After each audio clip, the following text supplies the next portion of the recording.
This episode is brought to you by Indie Film Hustle Academy, where filmmakers and screenwriters go to learn from top Hollywood industry professionals. Learn more at ifhacademy.com.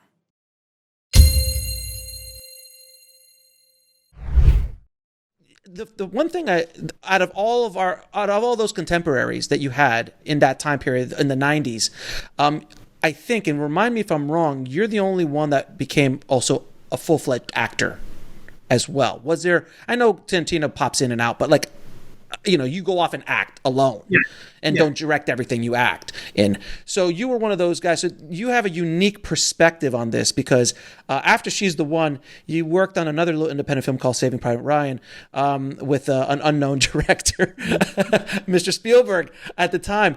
Dude, what was that like, man? Like, I'm just being on that show and watching, the master work. Yeah. So, as you can imagine, well, first up, it was like, for me, it was graduate film school. Right. And I was very lucky, when we were sort of probably 2 days before shooting, when we're doing sort of our show and tell and showing him what we look like in our uniforms and how we handle the weapons and all that. I said, I hope you don't mind if when we're shooting, if I could just, kind of hang out and look over your shoulder. He's like, Eddie, whatever you want to do. Like, just, you're in this movie. You're welcome to, stay on set all day long if you want. So I took advantage of that and, used it as an opportunity to go to graduate film school.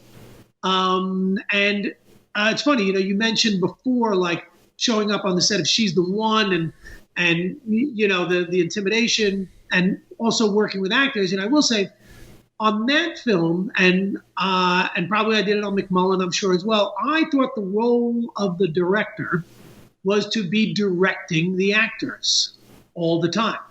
So after a take, I'd say cut, and then I thought I had to have some notes. And I'd say, maybe try doing it this way, or try doing it that way, or could you give me some of this, or give me some of that? With Spielberg, we got a gang of us on that, an ensemble. But there's some days where there's, 5 of us. And for almost 2 weeks, he calls action and cut, and that's it. And we do 3 takes and moving on. We start thinking, he hates us. He thinks we're terrible. And we're waiting for the new pages of the script to show up to discover that we're all going to die long before we find, Matt Damon. Right.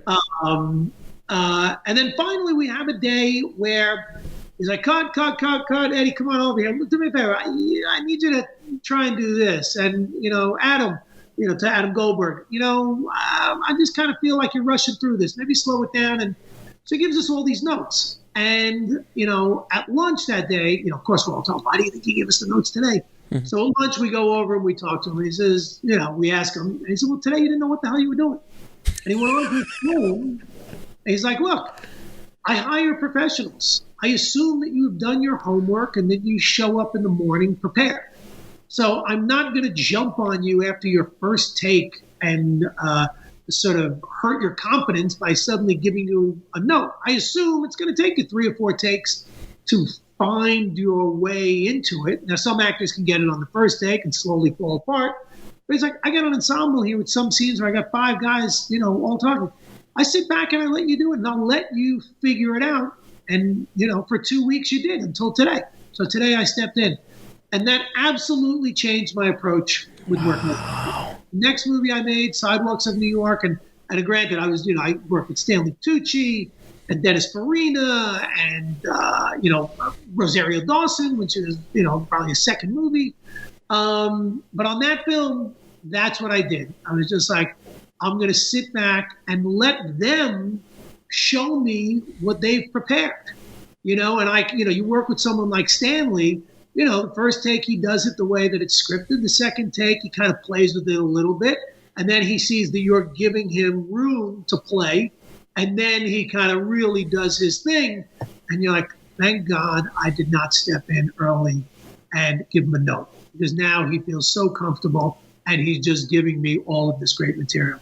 And that's the way I work. So I very rarely give any direction now unless an actor is sort of taking it off into a direction that's completely wrong. The big one I do because, I kind of do these talky New York movies is speed up the pace. My New York actors kind of get the the cadence of how I want the characters to speak.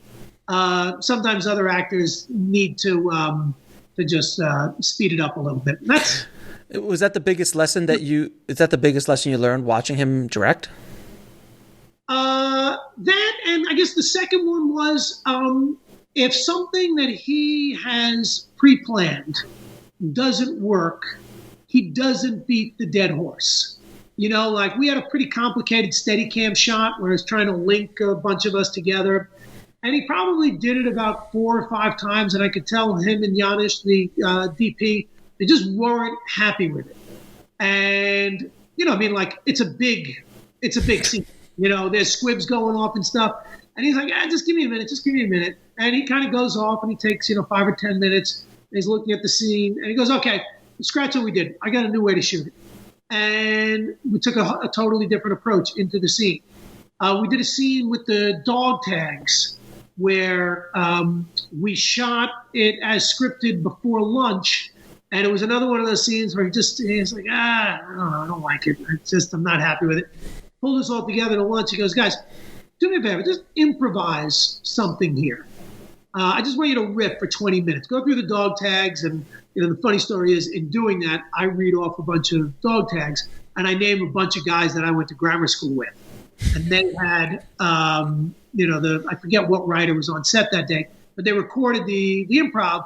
And then from that, they rewrote that scene, and we shot sort of a new version of it after lunch. The good thing was I got to plug all my buddies' names in the movie, and it's still there. Mike Cesario, Gary Iannico, and Vinny Rubino. Yeah. So they love that, right? To be in that. Can you imagine? Like you're sitting in the room, you're sitting there going, I didn't tell any of them, so they're sitting in the theater like, what the fuck?